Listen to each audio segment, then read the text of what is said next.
then we'll definitely address all the questions at the end.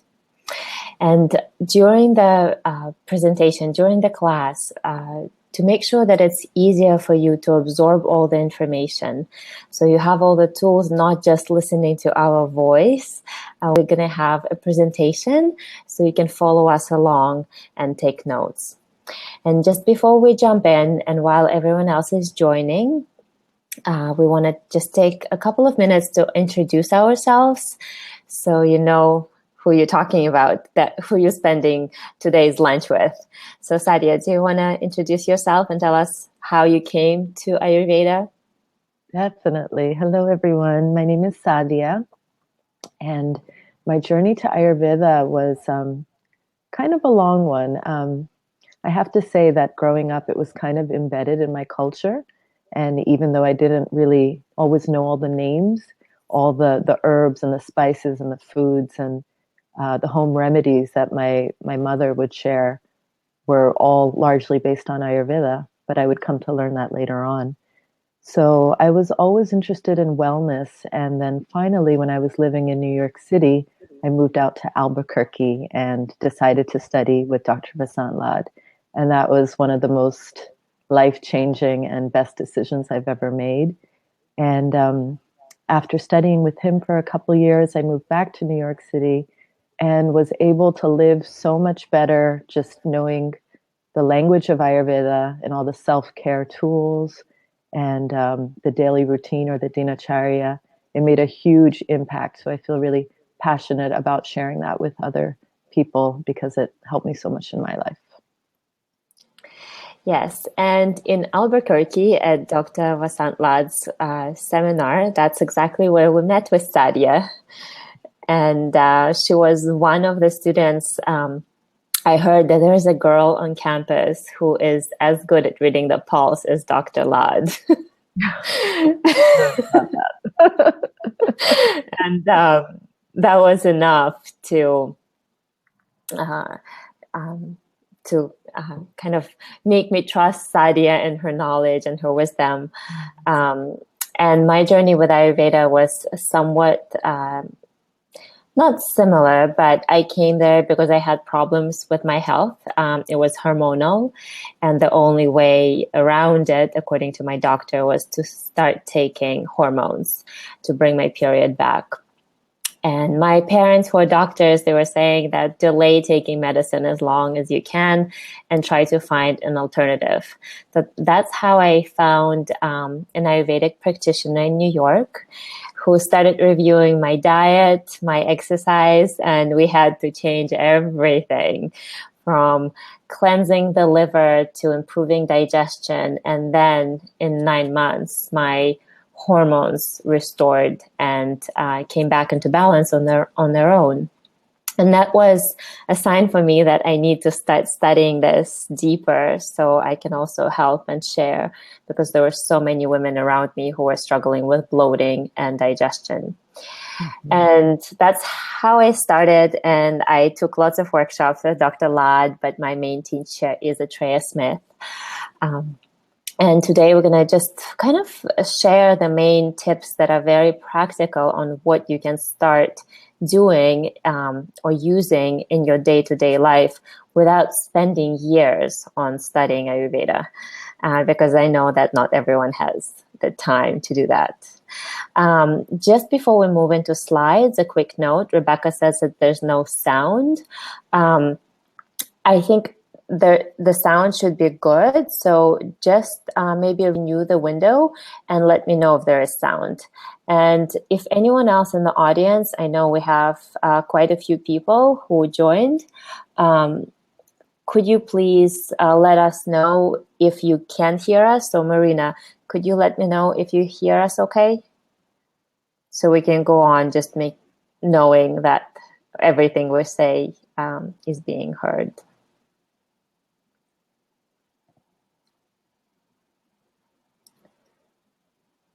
Okay, perfect. Okay, so if you can't hear us at some moment, just refresh the screen and everything is going to be okay. And okay, perfect.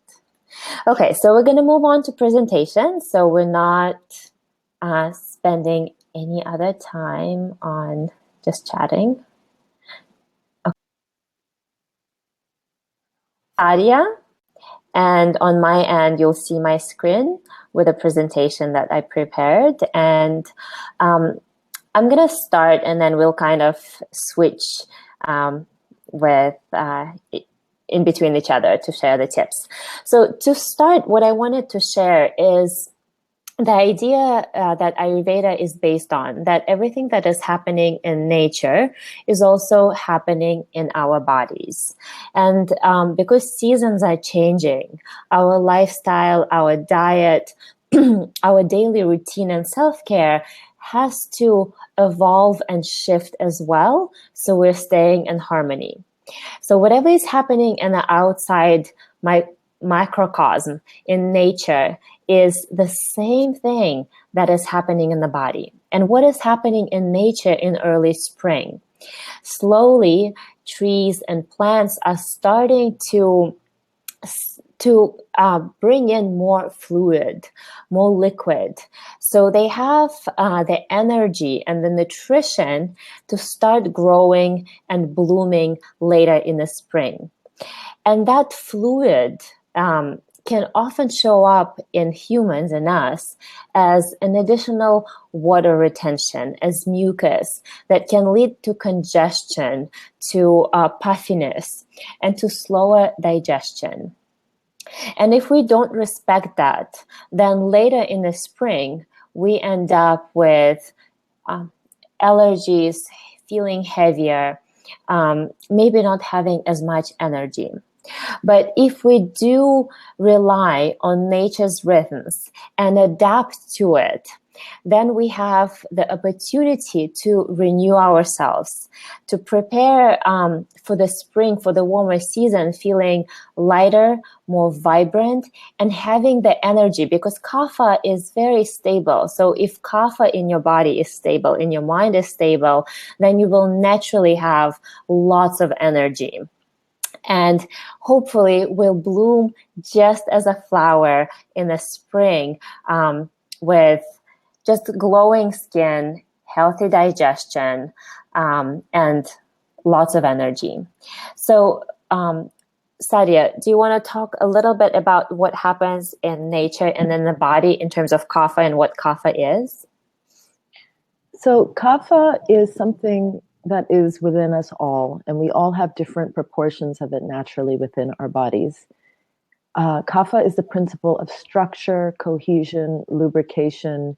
It is our strong foundation, and we often talk about the different humors, kapha being one of them, with qualities. So there are 7 main qualities of kapha, and the first one is oily, and that can show up as a certain oiliness in the skin. It can be in the hair. It can be in the stools. There's always a certain amount that we need that is healthy, but then it can become excessive, and then it can become unbalanced.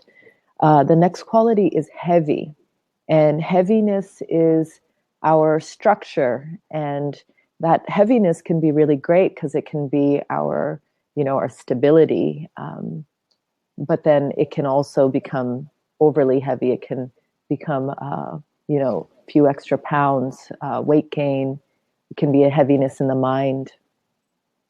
Another quality is coolness. Kapha has a certain amount of coolness in temperature, in body temperature. Sometimes kapha will have cool hands and cool feet, and this is attributed to the slow circulation. It can also be coolness in our digestive fire, so things don't actually break down as quickly in our digestion. Slow and dull are other qualities of kapha, and I want to say that slow is something that can be a really positive thing. It's not very valued in our culture, but it can be very graceful, and that's something that kapha can have naturally. But then when there is an imbalance, the slowness can be a slowness in your digestion, a dullness in your digestion. Sticky is another quality of kapha, and that stickiness can prevent things, that certain type of clarity. It can be a stickiness of mind, the stickiness in the body, and then stable. Stable is a great quality, but when it prevents you from moving and um, kind of, you know, when the stability becomes stuck, then it becomes an issue. So all these qualities, we want to make sure that they're balanced. And if they're not balanced, in Ayurveda, we use opposites to bring balance. So the oily would go to dryness. Heavy, we would use lightness. For cool, we would use warmth. For slow and dull, we would quicken and sharpen. Stickiness would be clarity, and stable, we would want to bring mobility. Perfect. And that's kind of how Ayurveda works. We use qualities and opposites to create balance. And you don't want too much or too little of anything. When kapha is balanced in the body, because everyone has kapha, because it has a certain function, then our nervous system works fine, our brain works well, our perception and satisfaction with life is at a good level. The same it comes to our joints, and for women, their hormones. So, for example, your adrenals are very connected to kapha. So you want to have kapha in your body, and you want it to be balanced and stable. When we have too much or too little, then there's usually a problem. And in the spring, what tends to happen is we tend to get more of it, because in the winter, we have more vata. There's coldness, there's dryness, and our body naturally tries to balance itself. And this holiday season comes right there where we have heavier foods, more fats, more protein. We sit at home more under the blanket because it's too cold to get outside. And that helps to neutralize vata. But then once we move to the end of the season and kapha starts building up, if we don't get out of those habits and change our lifestyle, our diet, then kapha starts accumulating in the body and the mind. And in the body, it can show up as extra weight and puffiness, more sensitivity to certain foods, especially dairy and fats. For example, suddenly you start feeling a little bit heavier and fatigued or tired after consuming cheese or nuts. Digestion can be in general slower, and the stomach can be bloated, so you don't feel as hungry. But again, if there's a habit of maybe snacking a little too often or eating late, then that slow digestion doesn't break down the foods as efficiently as it did in the winter. There could be a general feeling of dullness and laziness, especially in the morning when you just don't feel like getting out of bed, or you want to sleep a little bit longer. And there's different types of dullness or fatigue, right, or low energy. There's one that comes from depletion, which is quite frequently the case with people who live in a big city, but sometimes it comes from inertia. And this type of fatigue, we need to move. We need to break it and to re-energize, not just to lounge more in bed. And it's really important to learn how to recognize that. As Sadia mentioned, it can show up in colder palms, colder feet. And if not balanced at the right time, it can lead to colds, coughs, allergies, and in general, feeling of chest congestion or more mucus in the morning. So that's how you know if you have extra kapha in the body. So symptoms of kapha in the mind. Kapha in the mind especially can show up as depression or a seasonal affective disorder.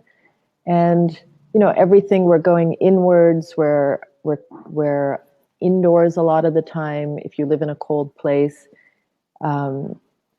naturally the motivation becomes low. You might feel, less inspired to do things. This is often a time in the winter where people snuggle up and they binge watch their shows with their snacks, and and all of this accumulation starts to build up over the winter, and and you get this certain quality of stickiness and stuckness, and you might find yourself going to food more for comfort. So that's where food addictions come in.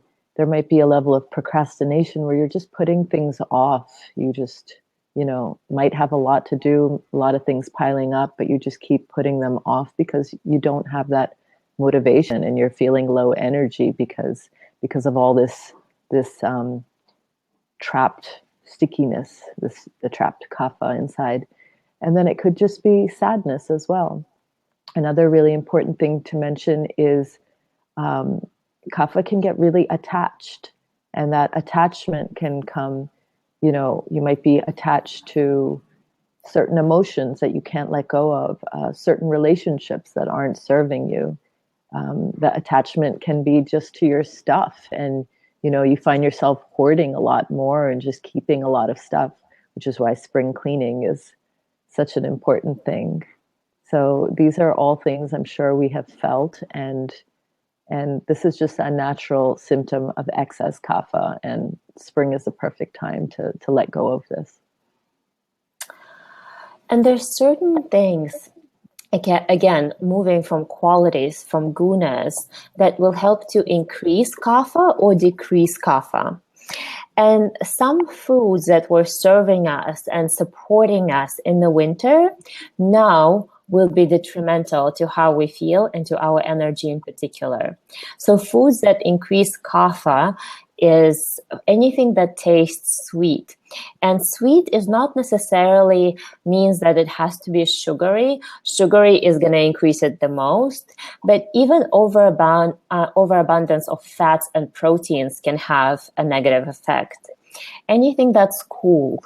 So even if you look, for example, at ice cream or at a cool drink, anything unconscious and slimy. So now yogurt, even though it could be beneficial, for example, in the fall, now is not going to be good, even if it's almond or coconut yogurt.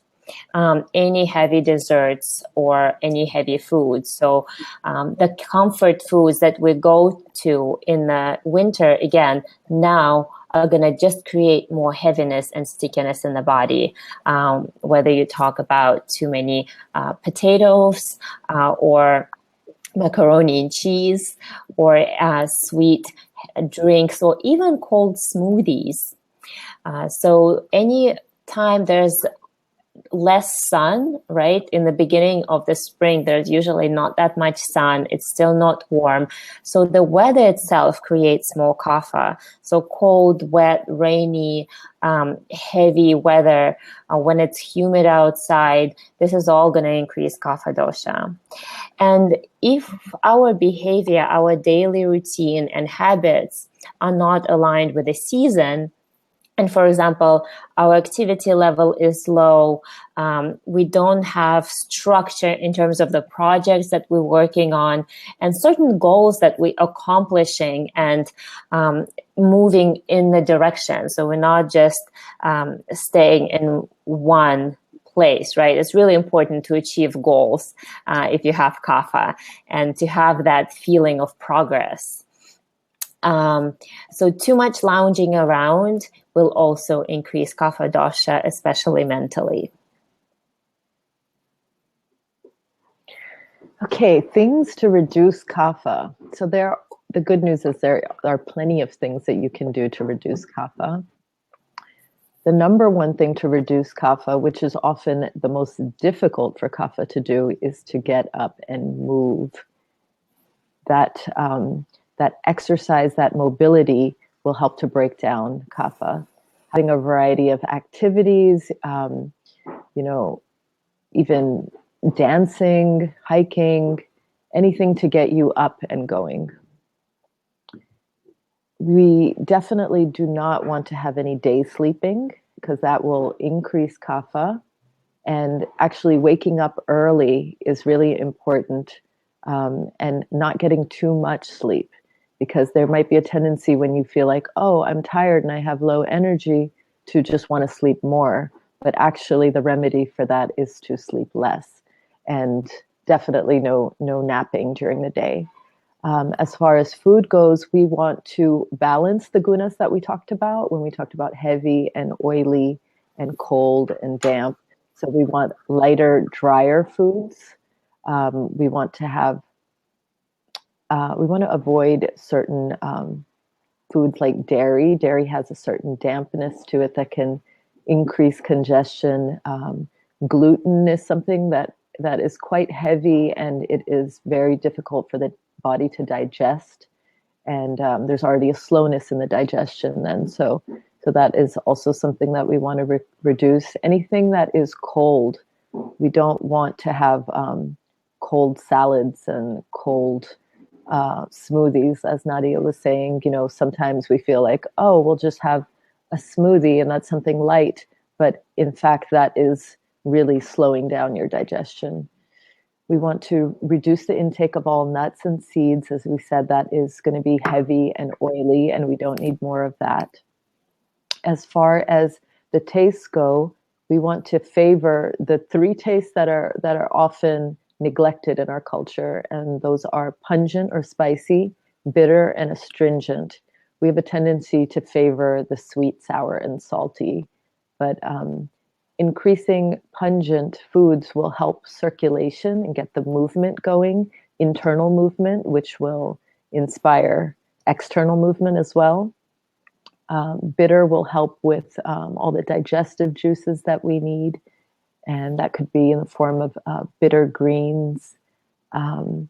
Astringent taste. Astringent is going to create a certain dryness for all the water, excess water and oils. So astringent tastes are very important also. As far as spices go, spices are an amazing medicinal remedy that we have just in our kitchen. We want to avoid salt because that is just going to lead to more water retention. But as far as other spices go, you want to use them freely.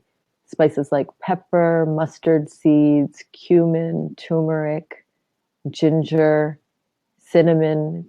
These are a lot of these things are going to help with circulation. They're going to help with our agni or our digestive fire to help get that fire to a place that is that to kindle it more, and that will help speed up the digestion, which can become very slow. Uh, and then and then we also want to pay attention to our physical staying warm and avoiding dampness. So we don't want to increase the coldness in our bodies. So we don't want to go out with wet hair. We want to make sure that we have good layers on, and so that the body doesn't catch a chill at that time. Another thing that I had mentioned earlier is this tendency for kapha to have attachment and to hoard and to have a hard time letting go of things and emotions. And so one thing to do physically from the outside is to clear your environment. So within your environment, see what you can get rid of. There's a lot of clutter that can accumulate inside and outside, but to inspire change within, you can also create your environment like that. So give away some things. Sometimes it's really hard to do, but if you haven't worn that sweater in a while, maybe it's time to let it go. And by doing this, we can inspire that movement inside as well. Perfect. I really love, Sadia, what you said about cleaning the space, because for example, I know that the tendency is to think that we need it later at some point. We'll need it, we'll wear it. So I know that's one of my tendencies. So I have a scheduled meeting. My friend is going to come over, and we're going to go through the closet in the spring, and whatever doesn't look good on me in terms of our combined opinion is going to be donated. And sometimes having that accountability is exactly what we need to break through the pattern. And another thing that I wanted to mention here is that any sort of stimulation in the spring is going to be such a good thing to balance yourself both physically and emotionally. So now is the time to take up a new class, to sign up to a new group or some sort of activity, or maybe to go to a new show, because usually what happens to Kapha, they like their status quo, they like their routine, they don't want to get outside and try new things. All about being comfortable. Yes, so if you go out of your comfort zone, if you challenge yourself and do something new, this is going to be very reinvigorating. So it's one of those things that is not diet related, but still can be very helpful, just because in general, diet or food is just one of the things that can make a difference. But according to Ayurveda, everything in life can be the medicine if we know how to use it. So the next thing that we want to talk about, what are the spring superfoods?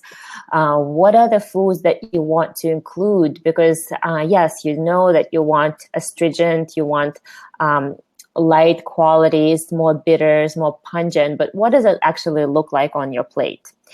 You want foods that help to reduce mucus, but at the same time, improve digestion. So have a healthy bile flow from your liver and gallbladder, have enough enzymes and hydrochloric acid. And there are certain foods that both Ayurveda and the regular Western medicine and science already knows that are super effective. So you do want to include some beets, and the way to include them, you can, for example, grind raw beets with a little bit of lemon and olive oil, and you can have just 1 spoon. It's really strong, so you don't need much. If this is too much, you can always bake a beet or roast a beet and just have, for example, until it gets warmer, have half a beet or 1 beet a day during lunchtime to support digestion and the health of your liver and gallbladder. Also, green vegetables, especially microgreens, sprouts, dandelions, mustard greens, those are the most amazing scrubbing, cleansing plants that you can get. So it's really a matter of adding variety to your diet, kind of moving away from just eating kale all day and including other new kinds of greens and vegetables that contain other nutrients, right? So you can try rucola, which is a little bit bitter. Frisee is a little bit bitter. Radicchio is also bitter. Just don't serve it with blue cheese. And also all types of cabbages. So the entire family of cabbages is going to be great. And you can start with having it cooked. And when it gets a little bit warmer in the spring, you can make it even in raw salads, but just as long as you massage it really well, and you can add some apple cider vinegar, add some spices, add some dill, for example, fresh dill, and for example, a red cabbage in the salad after it has been massaged is pretty easy to digest because we break it down. We make fibers easier to digest with our hands. And it's a time when we don't want to eat too many bananas or tropical fruit and want to move to lighter, lower glycemic fruits. So berries, especially if you can get wild berries, even if, for example, it's wild blueberries, those would be really amazing to build the blood, to cleanse the body, while not giving you a sugar high or creating an imbalance of blood sugar in the body. And then ginger and cinnamon, those can be made into a really nice tea that you sip throughout the day. And usually in Ayurveda, one of the best ways to move the lymph, to improve digestion, to detoxify sticky ama or toxins is to sip on hot water throughout the day. So every half an hour, you want to have a little sip. And that's a good reminder is to buy a beautiful thermos that you really like and enjoy carrying with you? Okay, so healthy foods that are not good for kapha. So there are lots of foods that can be good, but for kapha, especially this time of the year, it's things that you want to avoid. We talked about nuts. Nuts have the qualities of heaviness and oiliness, and we might be tempted to grab a handful of them, and we think of health of nuts as being something very healthy for some people, but in fact that can be increasing those qualities that we want to avoid. Coconut yogurt is a food that also has this dampness and sweetness and stickiness and all those things that we want to be avoiding this time of the year. Dairy is a very easy one to recognize. It's pretty easy to recognize if you drink a glass of milk, you're going to feel that congestion. You're going to need to clear your throat a lot. So these are things that are increasing that dampness and that stickiness in the body, and they're hard to digest. So it's better to avoid them completely this time of the year. Cheese is cheese is another food that just by looking at it, you can see what it would do in the body. And cheese is very dense and solid, and it doesn't move, and we want to create that mobility. So we want things that are lighter, like sprouts and things that are going to create the movement. And cheese is not going to help get you off that couch. Avocado is a really healthy oil. It contains lots of healthy oils and good for lubrication. But if you remember, avocados already kapha already has a lot of these healthy oils. So by having too much avocado, it can just increase the coldness. Avocado has a certain coolness of it, so it can increase certain qualities of kapha that we do not need. And it's really important to keep them in balance. If you do have a little avocado, you can put some black pepper on it, and that will help create the circulation. It will help with the digestion of the avocado and kind of heat it up a little bit. Yeah, and I think it just brings the point back that in Ayurveda, it's all about balance. And for example, these foods would be great in the fall when vata is high, but now that we're trying to lighten up to balance kapha, they can make the problems worse if they already exist. And in Ayurveda, if you're familiar with Ayurveda, besides different shifts throughout the seasons, doshas also shift during the daytime. So there's a cycle when certain doshas are higher, or the cycles when they decrease. So kapha dosha is active in the morning from 6 to 10 a.m. approximately. It all depends on your geographic location and when the sun rises, or from 6 to 10 p.m. So this is the time when you definitely don't want to have any of the kapha increasing foods, or to do something lazy or be in bed. So if you can wake up around 6:30, that would prevent kapha from accumulating. If during that time you can move around and do yoga, or go to a dance class, or even go for a brisk walk, again, that will help to prevent kapha from accumulating. And if there is kapha already that's built up, it's going to help to reduce it. You also, at that time, don't want to have too heavy of a breakfast. So the breakfast in the spring can be a little bit lighter. You can try grapefruit with some cinnamon. And sometimes, if you have kapha in your body, it might be the time when you're not even hungry for breakfast. So maybe you'll get hungry around 11. For women, you have to be careful, because if you have a high stress job or under chronic stress, if done all the time and you have a very long period of fasting between dinner and breakfast, it's not necessarily very supportive for your hormones. So you just want to be mindful of that. And if you have adrenal fatigue or high cortisol or an imbalanced cortisol, then it might be best to still have breakfast, but not make it as heavy as you would, for example, in the winter, just because it might make you tired and can lead to bloating or just a feeling of heaviness in the stomach. And for dinner time, it's a good time to get some activity, even if it's a walk or going somewhere with your family or your partner or your friends, instead of sitting at home and watching TV. You do want to have dinner on an earlier side, and then after dinner, hopefully do something active. So the idea is the movement after eating is actually scientifically proven to help us lower blood sugar spikes, and also use the nutrition that came into your body in a different way. So if you can move a little bit after dinner, that's going to be super beneficial to make sure that there's no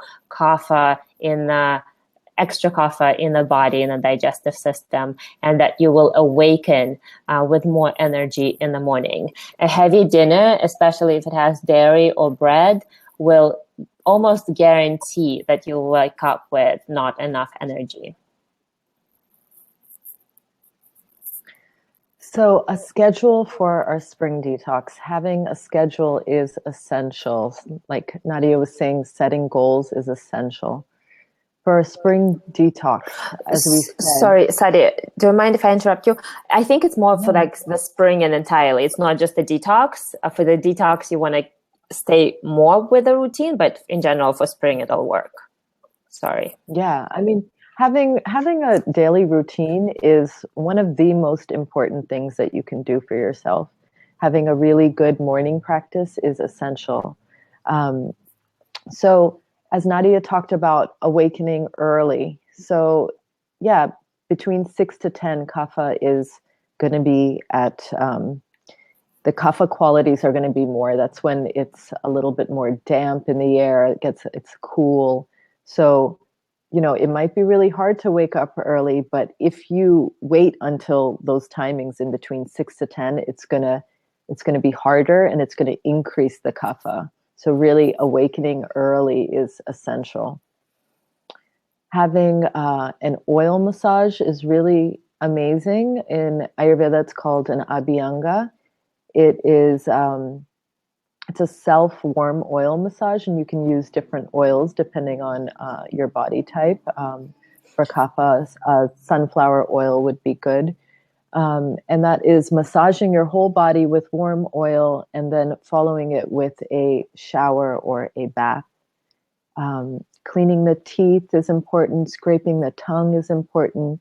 Dry brushing is an amazing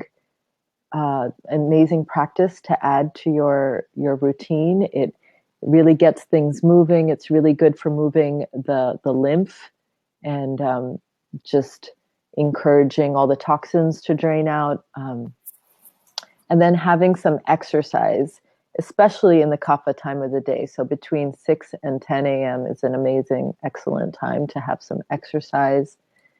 Having a good breakfast, as Nadia said, especially during those kapha times, you do not want something that is heavy. You want something warm, something that is light, something that is not going to be very taxing on your digestive fire.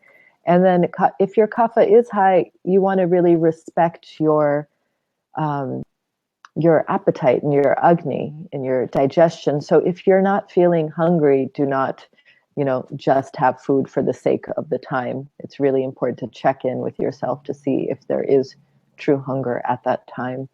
And also, like Nadia was saying, maybe you'll feel hungry a little bit later, and that's okay. In Ayurveda, lunch is the largest meal of the day should be lunch, and that's when the sun is at its peak. That's when our own inner sun, our digestive fire, is at its peak. So that's when we can break down the food the best.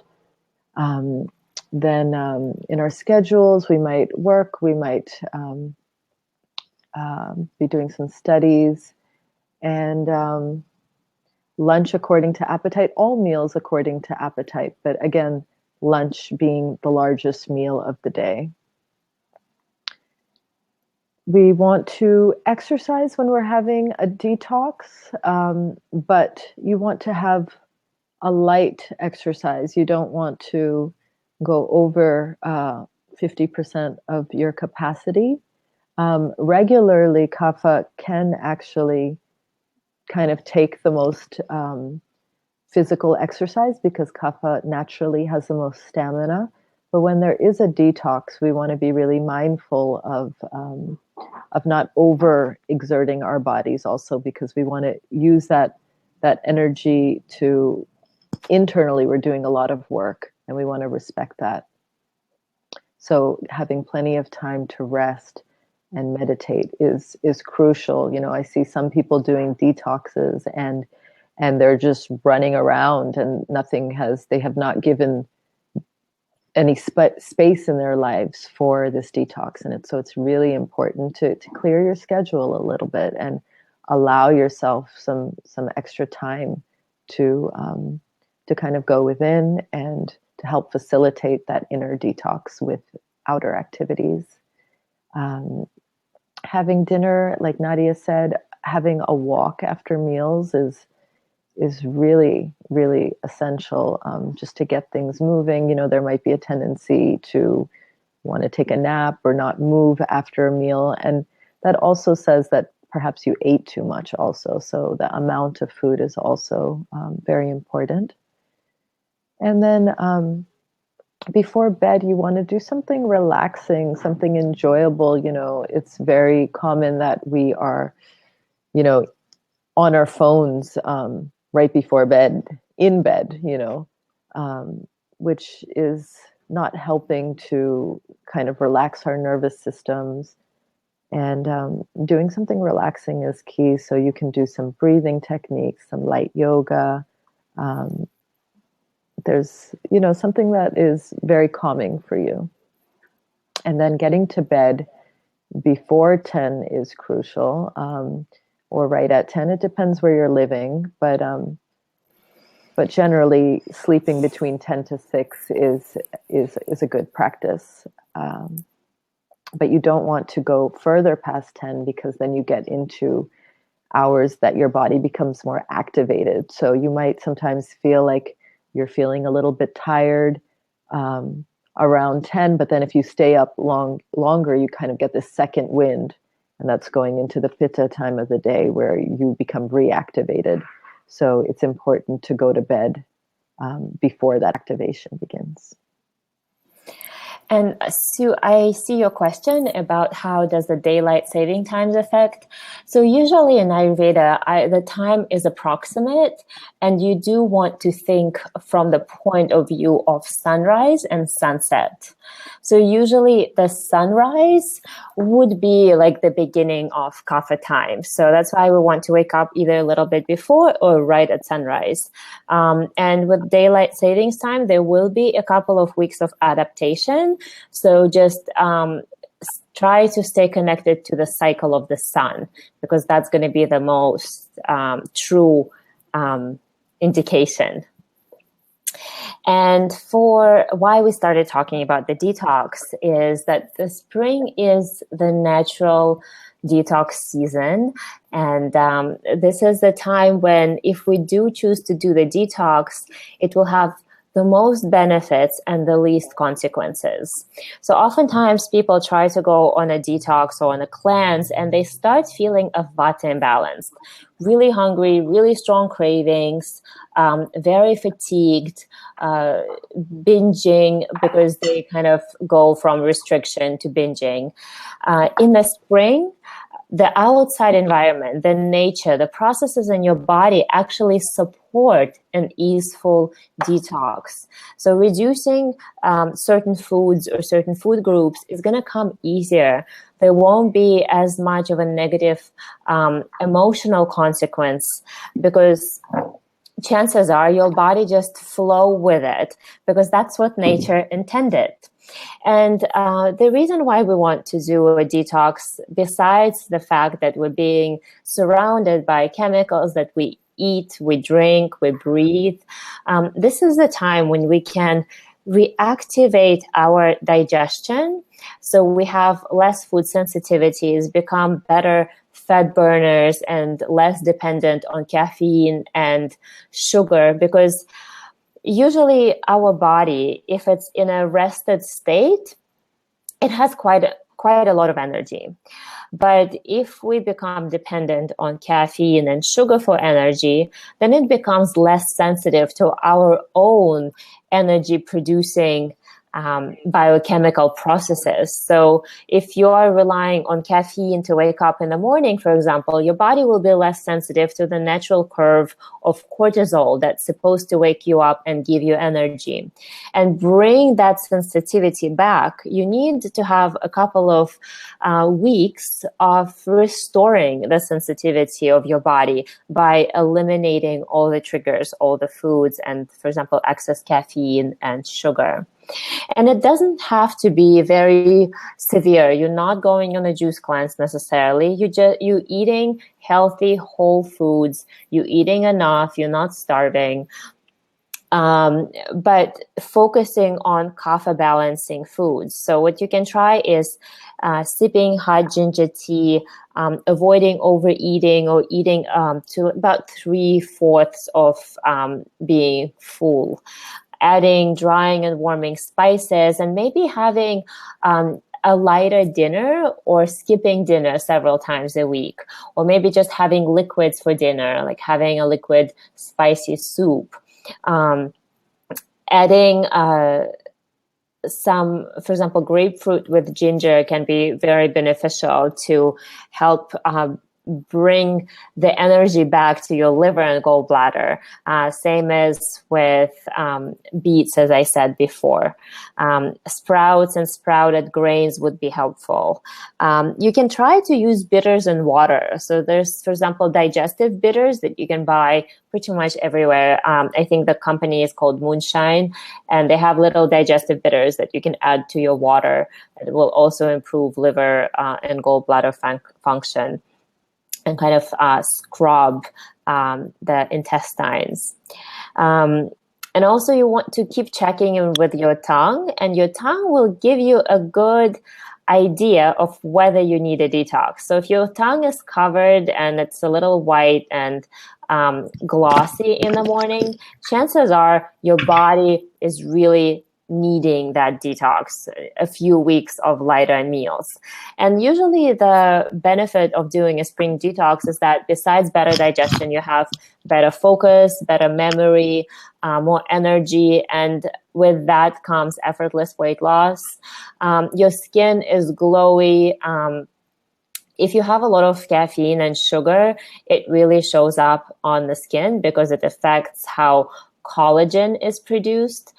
So usually, especially in women after 40, you can really tell what the diet is and how much sugar there is in a diet.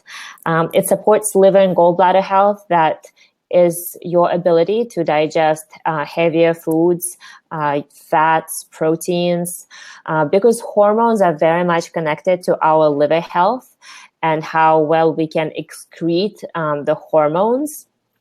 Then if your liver is healthier, if your elimination is healthier, then there's less PMS, less acne. And as a result, better mood. So this is exactly what we want to do in a spring. So you can be fully energized and healthy in summer and later spring. There is a really great question from Tressie on how does this work for a high vata to not aggravate that? And I think that's an excellent question. And it's really important to take into consideration what's happening with you uniquely too. So if you're feeling very ungrounded and certain vata kind of conditions, then you can kind of make some different changes too. You can increase some of the oils, but you have to be really aware of what it is. Like Nadia was saying, if you have low energy or fatigue, it's really important to know whether that's coming from high vata or, excess kapha. Yeah, and I would say that if you, for example, doing a detox, eliminating sugar and caffeine will benefit you whether you have kapha, vata, or pitta, because sugar spikes will have a negative effect on vata just as much as they would on the kapha dosha. So you might not, you can use more grains, for example, less beans, more warming spices, because kapha and vata have some similarities. So, for example, warm dishes will balance both. And understanding the qualities, understanding the gunas of doshas is going to be really helpful to create, for example, a vata kapha balancing detox.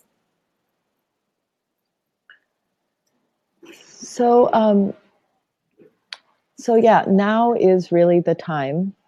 And, spring is, I would often feel in my life, before I knew all about Ayurveda, that it would be springtime. And I would feel like I was the last person to kind of get on board with spring. I would still feel this like internal stickiness, like just not wanting to move, not ready to like put on, um, that spring dress and be ready for it. So really, this is something that is commonly shared with people, but this is also the best time for detoxing and shedding all those layers that have accumulated.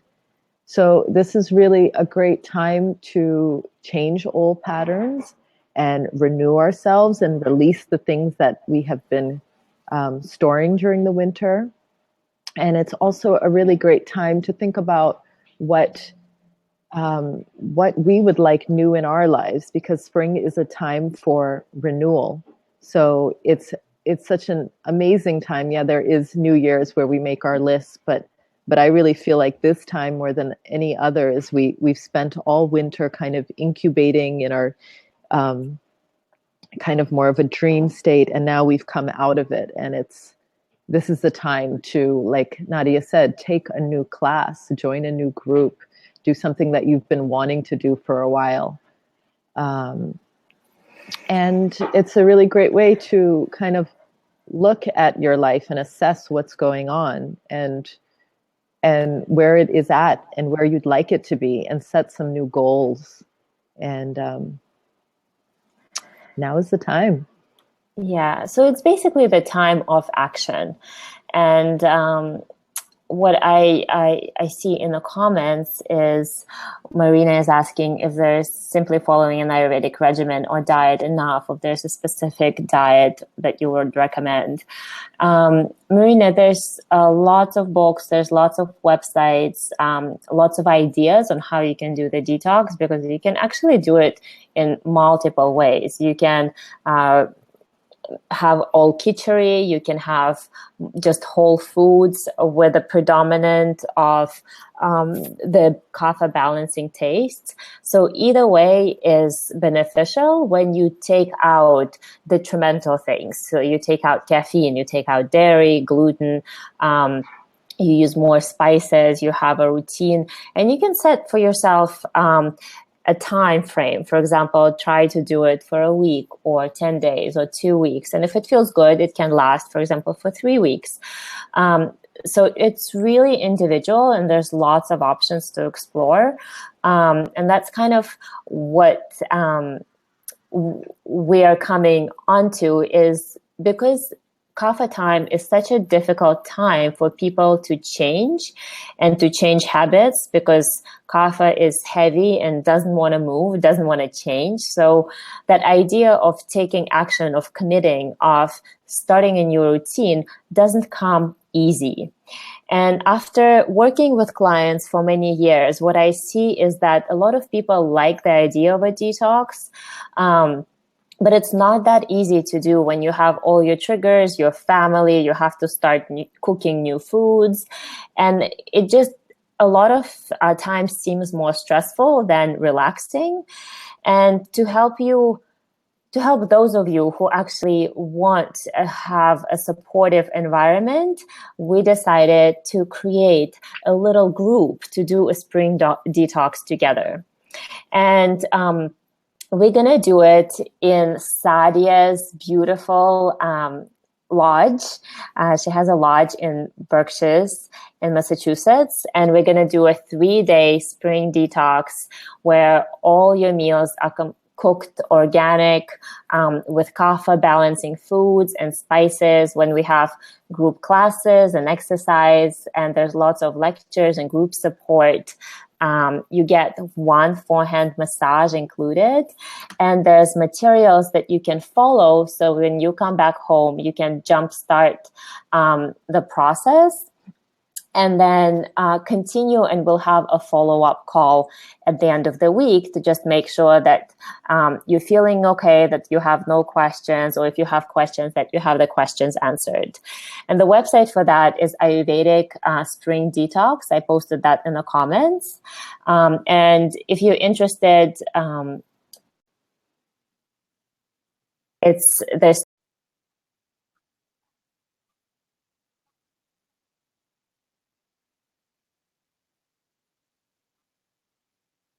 and if you want to go deeper and you want to take 3 days in nature with a group of women who are being very supportive of each other and together with us, then we would love to have you. And Sadia, we have a couple of questions that we can address before the end of the webinar. So Tracy is asking, are there bean options for khichdi because I have high sensitivity to moon dal? So khichdi is something that is traditionally used for detox, but it's not necessary to, use beans. There are other ways to do the detox, like Nadia said. You can have, the important part is that you're having things that are light and easy to digest. So if beans do not digest well for you, then you can have a vegetable broth. There's other options for you. So I know traditionally, detox is khichdi and that is it, but there's many sensitivities now, and there's so many different types of digestion, so it doesn't work for everyone. Yeah, and I would say you can have vegetables with quinoa. You can have millet, which is great for kapha.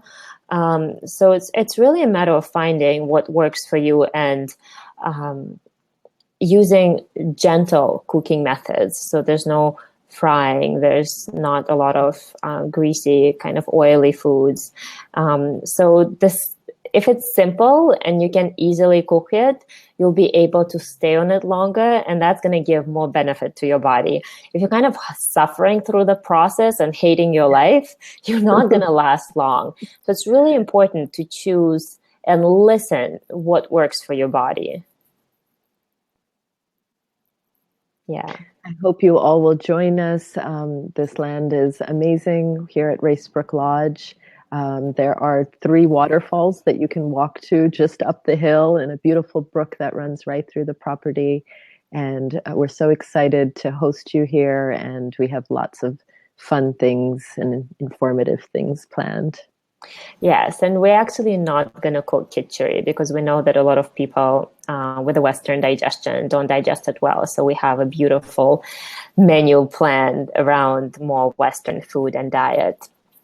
And I've been there this summer, and it is a beautiful land that Sadia and her husband nurture and own, and you can feel the love being there.